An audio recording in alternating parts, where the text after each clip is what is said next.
Welcome to এমএইচএস Bangla. দেখো আজকে সরল সুদ কথা কোষে দেখি 2 অঙ্কটি করব। 13 অঙ্ক। কোনো মূলধন একই বার্ষিক শতকরা সরল সুদের হারে 7 বছরে সুদে আসলে 7,100 টাকা।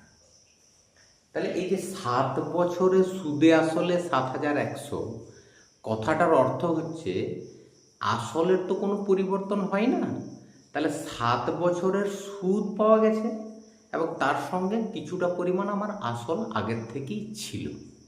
অর্থাৎ এখানে যে দেওয়া আছে 7 বছরের সুদে আসলে 7,100, কথাটির অর্থ হচ্ছে 7 বছরের সুদ পাওয়া গেছে এবং তার সঙ্গে আমার যে আসল, এই দুটো মিলে বা দুটোতে যোগ করলে আমি পাবো 7,100 টাকা। ওকে, এবার কি দেওয়া আছে? 4 বছরে সুদে আসলে 6,200। তাহলে এই যে 4 বছরে সুদে আসলে 6,200, এখানেও একই রকম আসলের পরিমাণ একই আছে। তাহলে 4 বছরের সুদ আর আসল এটা মিলে হচ্ছে 6,200। এবার দেখো, তোমাকে যদি আমি এখান থেকে প্রশ্ন করি যে এটা হচ্ছে 7,100 আর এটা 6,200, টাকাটা কিছুটা কম, কেন কমলো তুমি বুঝতে পারছো তো? কমার কারণটা কি? কমার কারণটা হচ্ছে এখানে 7,100 টাকা এটা ছিল 7 বছরে আর এখানে 4 বছরে। এখন আমরা জানি যে সরল সুদের ক্ষেত্রে আসলের তো পরিবর্তন হয়নি। তাহলে আসল যদি একই থাকে তাহলে টাকাটা কম বেশি কেন? কম বেশি হওয়ার মূল কারণ হচ্ছে এক জায়গায় 7 বছরের সুদ আর এক জায়গায় 4 বছরের সুদ। এটার কারণেই টাকাটা কম বেশি হয়েছে। তাহলে যদি তাই হয় তাহলে দেখো এখানে 7 বছরের সুদ প্লাস আসল 7,100 টাকা আর 4 বছরের সুদ প্লাস আসল এটা হচ্ছে 6,200 টাকা। এবার দেখো তুমি যদি এখানে একটু বিয়োগ করো, যদি বিয়োগ করো তাহলে বিয়োগ করলে কি হবে? দেখো এখানে বিয়োগ করছি, তাহলে বিয়োগ করলে কি হবে? 7 বছরের সুদ থেকে যদি 4 বছরের সুদ বিয়োগ হয় তাহলে এখানে পড়ে থাকবে 3 বছরের সুদ। ওকে, এবং এই জায়গায় কি হবে বলতো? এই জায়গাতে কিন্তু তোমার আসল আর আসল কেটে যাবে, কারণ আসল তো একই, আসলের পরিমাণে তো পরিবর্তন হয়নি। এবং এখানে বিয়োগ করলে হবে দেখো 900 টাকা। ওকে, তাহলে 3 বছরের সুদ 900, 1 বছরের সুদ কত? 1 বছরের সুদ হবে 900/3, মানে 300 টাকা। এবার এখানে তুমি 4 বছরের সুদটি বের করবে। প্রশ্ন হচ্ছে কেন 4 বছরের বের করব? তার কারণ এখানে বলা ছিল না 4 বছরের সুদে আসলে 6,200। তাহলে তুমি 4 বছরের বের করবে, আর না হলে 7 বছরের সুদে আসলে 7,100। 7 বছরের, এখানে তুমি 7ও লাগাতে পারো, 7 বছরের সুদ এটাও তুমি বের করতে পারো। যে কোনো একটা বের করলে তোমার অঙ্কটি হবে। ওকে, তাহলে আমি এখানে 4 লাগাচ্ছি, তার মানে এটা তোমাকে খেয়াল রাখতে হবে যে 4 বছরের সুদে আসলে 6,200। তাহলে 4 বছরের সুদ কত? 4 বছরের সুদ হচ্ছে 900/3 ইন্টু 4, 3 × 9 300, 3 × 4 1200 টাকা। এটা হলো 4 বছরের সুদ, বোঝা গেল? এবার আমি লিখছি, দেখো আসল যেমন লেখা হয় আমাদের পি, সুদের হার আর, সময় টি এবং মোট সুদ আই। ওকে, দেখো এখানে আমি আসল এখন বাদ দিচ্ছি, সুদের হার সেটাও দেওয়া নেই, এটাও দেওয়া নেই। এটাই বের করতে বলেছে সরল সুদের হার কত, এটা নির্ণয় করতে হবে। এখানে আমি 4 বছরের ধরে কাজটি করব, কেননা 4 বছরের সুদ তো আমি বের করেছি। তাহলে সময় আমি এখানে লাগাবো 4 বছর এবং 4 বছরের যে সুদ সেটা কত বলতো? 1200 টাকা। ওকে, এবার দেখো এখান থেকে আরেকটা জিনিস বের করা যাবে, সেটা হচ্ছে আসলটা কি করে পাবো? 4 বছরের সুদে আসলে, দেখো 4 বছরের সুদে আসলে 6,200। তাহলে 4 বছরের সুদ আসল 6,200, তার ভিতরে 4 বছরের সুদ কত? 1200। তাহলে সুদ আসল থেকে যদি আমি ওই 1200 সুদটি বাদ দিয়ে দিই তাহলে আসলটি পেয়ে যাব। এখানে আমি সেটাই করব। তাহলে 4 বছরের সুদ আসল হচ্ছে 6200 এই টাকাটা। সেখান থেকে 4 বছরের সুদ যে 1200 নির্ণয় করেছি, সেই 1200 বাদ দেব, তাহলে এটা হবে 5000 টাকা।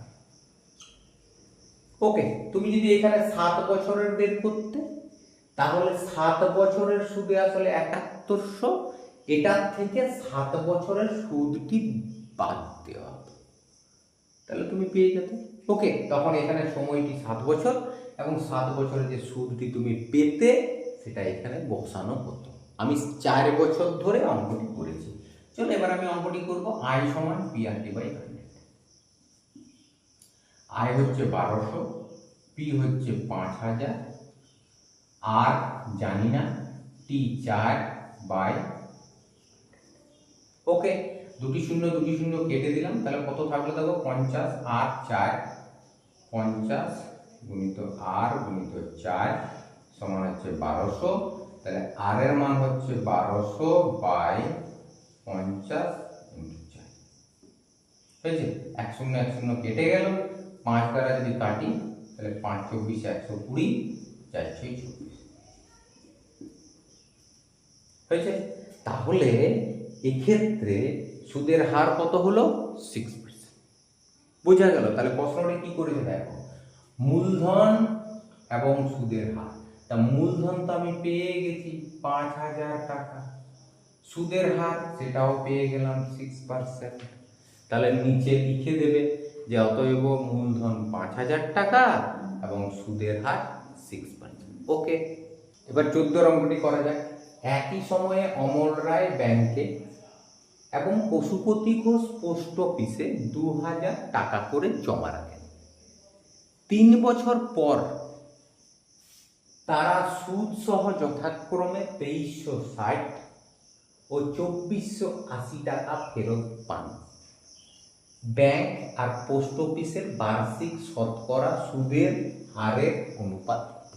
তাহলে দুটি জায়গা আছে, একটা ব্যাংক আছে আর একটা পোস্ট অফিস আছে।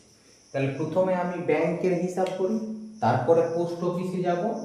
তাহলে ব্যাংকে অমল রায়, তাহলে ব্যাংকের ক্ষেত্রে ওকে, আমি এখানে লিখলাম আসল, সুদের হার, সময়, মোট সুদ। এখানে তোমরা লিখে নেবে, পি মানে আসল, আর মানে সুদের হার, টি মানে সময়, আই মানে হচ্ছে মোট সুদ। আসল কত? ব্যাংকে আর পশুপতি ঘোষ পোস্ট অফিসে 2000 টাকা করে জমা রাখেন, তাহলে এটা 2000, এটা ব্যাংকের ক্ষেত্রে। পোস্ট অফিসের ক্ষেত্রে, পোস্ট অফিসের ক্ষেত্রে সেক্ষেত্রে একই রকম পি আর টি আই। এখানেও তোমরা লিখে নেবে কোনটা আসল, কোনটা সুদের হার, কোনটা সময়, এবং এটা হচ্ছে মোট সুদ। তাহলে পোস্ট অফিসের ক্ষেত্রেও 2000 টাকা জমা রাখেন। পোস্ট অফিসে 2000, ব্যাংকে আর পোস্ট অফিসে 2000 টাকা করে জমা রাখেন। এখানে রেখেছে অমল রায়, এখানে রেখেছে পশুপতি ঘোষ, 2000 টাকা করে রেখেছে। 3 বছর পর, তাহলে এর সময়ও হচ্ছে 3 বছর আর এরও সময় কিন্তু 3 বছর। 3 বছর পর যথাক্রমে 2360 টাকা আর 2480 টাকা ফেরত পান। তাহলে 2360 টাকা ফেরত পাবে কে? ব্যাংকের ক্ষেত্রে অমল রায়। এ যদি 2360 টাকা ফেরত পায়, এটা তো সুদ সহ 2360, মানে সুদে আসলে মিলে 2360। তাহলে এখান থেকে আমি যদি সুদটা বের করি, তাহলে সুদ আসল থেকে আসলটিকে আমাকে বাদ দিতে হবে, তবে আমি সুদটি পাবো। তাহলে সুদ আসল থেকে আসল বাদ দিলাম, এটা হলো 360 টাকা সুদ। পশুপতি ঘোষ কিন্তু 2480 টাকা পেয়েছে, তাহলে এটাও সুদ আসল 2480। এখানেও একই রকম, এই সুদ আসল থেকে আমি বাদ দেব কাকে? না আসল। সুদ আসল থেকে আসল বাদ দিলে সুদ পাওয়া যায়, আসলটি বাদ দিলে কত হলো বলো তো? 480 টাকা। বোঝা গেল? এবার প্রশ্নটা কি বলছে? ব্যাংক আর পোস্ট অফিসের বার্ষিক শতকরা সুদের হারের অনুপাত। তাহলে এটা সুদের হার কত, এখানে সুদের হার কত, এটা আমরা আগে নির্ণয় করব, তারপরে অনুপাত করব। চলো নির্ণয় করছি। I সমান PRT/100 লিখলাম। I মানে কত, I মানে হচ্ছে 360 টাকা, P মানে হচ্ছে 2000 টাকা, R মানে হচ্ছে জানি না, T মানে হচ্ছে 3 বছর বাই 100। ওকে, দুটি শূন্য কেটে গেল। তাহলে R এর মান কত হবে, R সমান হচ্ছে 360 বাই 20 ইন্টু 3 12 36 6। তাহলে R এর মান 6। এখান থেকে R এর মান নির্ণয় করছি। দেখো I সমান PRT/100, একই নিয়ম, একটাই সূত্র, সমস্ত চ্যাপ্টারে লিখে যাবে। তাহলে I সমান হচ্ছে 480, P হচ্ছে 2000, R এর মান জানি না, T এর মান 3 বছর বাই 100। দুটি কেটে গেল। R সমান হচ্ছে 480 বাই 20 ইন্টু 3। এটা কেটে গেল। 3 16 48, 2 8 2 16। ওকে, কি বলেছে দেখো, শতকরা সুদের হারের অনুপাত। তাহলে এখানে সুদের হার 6, এখানে 8, তাহলে অনুপাত হবে 6:8। তার মানে এটা 2 দ্বারা কাটাকাটি করলে অনুপাতটা হবে 3:4। বোঝা গেল। 15, একটি তাঁত সমবায় সমিতি যন্ত্রচালিত তাঁত ক্রয় করার জন্য 15,000 টাকা ধার করেন ব্যাংক থেকে। 5 বছর পর সেই ধার শোধ করতে সমিতিকে 22,125 টাকা দিতে হলো। তাহলে ধার করেছিল 15,000 আর শোধ দিতে হলো 22,125। দিতেই হবে, কেননা যে টাকা ধার করবে যখন শোধ করতে যাবে তার থেকে তো বেশি লাগবে, সুদটা নিয়ে নেবে, সুদের জন্য টাকাটা বেশি পড়ে যাবে। এবং এটা ক বছর পরে বলো তো, 5 বছর পরে। প্রশ্নটা হচ্ছে ব্যাংকের বার্ষিক শতকরা সুদের হার কত। একই রকম, একদম ছোট। দেখো প্রথমে লিখবে আসল এখানে, তারপরে হচ্ছে সুদের হার, সময়, সুদ। ওকে, কত টাকা আসল না 15,000 টাকা ধার করেছে, তাই 15,000 টাকা আসল। সুদের হার কত, বার্ষিক শতকরা সুদের হার, এটাই জিজ্ঞেস করেছে। সময় কত, 5 বছর পর ধারটি শোধ করেছে, তাহলে 5 বছর। সুদ কত, সুদটা আমরা বের করে নেব কিভাবে না, দেখো ধার করেছিল 15,000 টাকা, এটা আসল। সুদ দিতে যখন যাচ্ছে তখন দিতে হচ্ছে 22,125, অনেক বেশি টাকা। এটা নিশ্চয়ই সুদ আসল হবে, শোধ করার সময় তো সুদ আসল দুটোই নেবে। তাহলে সুদ কত না, এই 22,125 সুদ আসল থেকে আমি আসল 15,000 টাকাটি বাদ দিয়ে দেবো। তাহলে এটা কত হলো, 7,125 টাকা। ওকে, এবার অঙ্কটি করা যাক। খুব সহজে অঙ্কটি হবে। দেখো I সমান PRT/100। I মানে হচ্ছে 7,125, P মানে হচ্ছে 15,000, আর T মানে হচ্ছে 5 বছর বাই 100। এখানে দুটি কেটে গেল। তাহলে কি পড়ে থাকলো, 150 আর 150 একবার লিখে নিচ্ছি। দেখো 8 × 5 সমান, এদিকে হচ্ছে 7,125। বাঁ দিক ডান দিক করে দিলাম, এটা বাঁ দিকে নিয়ে এলাম, এটাকে ডান দিকে নিয়ে গেলাম, কোনো অসুবিধা হয় না। আর সমান হচ্ছে 7,125 বাই 150 × 5। ওকে, এবার একটু কাটাকাটি করে দেখো কি হয়। 5 × 5, 5 × 4 = 20, 5 × 2 = 10, 5 × 5 = 25 হয়েছে। এবার কেটে দেবো আবার। এটাকে যদি কাটাকাটি করে 25 দ্বারা কাটছে, হ্যাঁ 6 × 25 = 150, এটাকে 25 দ্বারা কাটলে কত হবে দেখো, 25 দ্বারা কাটলে 5 × 25 = 125, কত হবে 25 দ্বারা কাটলে 14।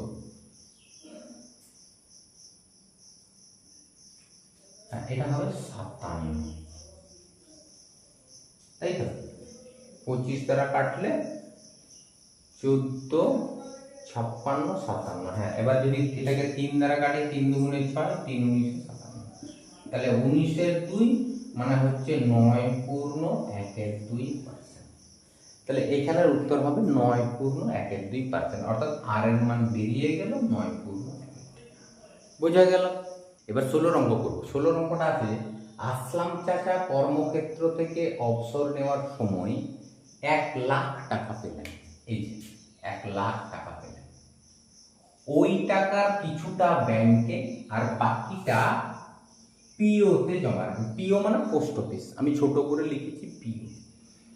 এবং প্রতি বছর সুদ বাবদ সুদের জন্য মোট 5,400 টাকা করে পান। প্রতি বছর 5,400 টাকা করে পান, মানে অর্থাৎ ব্যাংক থেকে এবং পোস্ট অফিস থেকে দুটো মিলিয়ে প্রতি বছর 5,400 করে সুদ পাচ্ছেন। একদম পরিষ্কার বলা আছে, প্রতি বছর সুদ বাবদ মোট, সুদ বাবদ মানে সুদের জন্য সুদ পাচ্ছেন এবং মোট পাচ্ছেন, মানে ব্যাংক এবং পোস্ট অফিস থেকে মোট 5,400 টাকা করে পাচ্ছেন প্রতি বছর।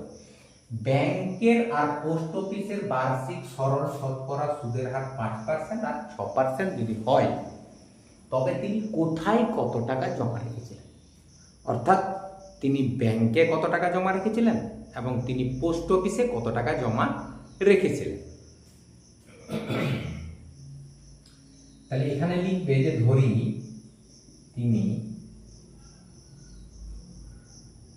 ব্যাংকে x টাকা এবং ব্যাংকে x টাকা জমা রেখেছিলেন। এবার দেখো, যদি ব্যাংকে x টাকা রাখে, টোটাল টাকা তো 1,00,000, এর ভিতরে যদি ব্যাংকে x টাকা হয়, তাহলে বাকিটা নিশ্চয়ই পোস্ট অফিসে রাখবে। তাহলে বাকিটা কত? বাকি হচ্ছে, তাহলে পোস্ট অফিসে রেখেছেন 1,00,000 মাইনাস x, এই টাকাটা তিনি পোস্ট অফিসে রেখেছেন, এত টাকা রেখেছিলেন পোস্ট অফিসে। বোঝা গেল? তাহলে ব্যাংকে রেখেছেন x টাকা, আর বাকি টাকা মানে 1,00,000 থেকে x টাকা বাদ দিলে যেটা থাকছে, এই বাকি টাকাটা রেখেছেন তিনি পোস্ট অফিসে। ওকে, এবার চলো ব্যাংকের ক্ষেত্রে হিসাব করি। এই যে এখানে লিখলাম ব্যাংক, ব্যাংকের ক্ষেত্রে হিসাবটা, ব্যাংকের ক্ষেত্রে আসল পি, সুদের হার, সময়, মোট সুদ।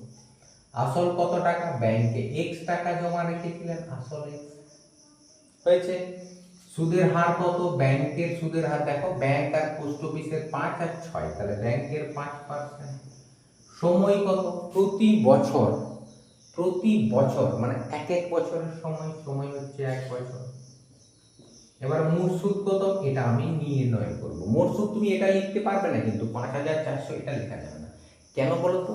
কারণ ব্যাংক আর পোস্ট অফিসে মিলে 5,400, ব্যাংকের 5,400 টাকা নয়, দুটোতে মিলে প্রতি বছর সুদ বাবদ মোট মানে ব্যাংক আর পোস্ট অফিসের মিলে যে মোট টাকাটা হচ্ছে, সেই মোট টাকা হচ্ছে 5,400, এবং এটা সুদের জন্য 5,400, অর্থাৎ দুটো সুদ মিলে হবে 5,400 টাকা। তাহলে এখানে আগে আমি সুদটা বের করি। দেখো, তাহলে সুদ আই সমান হচ্ছে পি আর টি বাই 100, তাহলে এটা করলে সুদ হচ্ছে পি এক্স, আর এর মান 5, টি মানে হচ্ছে 1 বাই, এখানটা হলো দেখো 5x বাই, এটা সুদ বেরিয়ে গেল। এবার পোস্ট অফিসের ক্ষেত্রে যাই, চলো দেখি পোস্ট অফিসের ক্ষেত্রে কি হিসাব।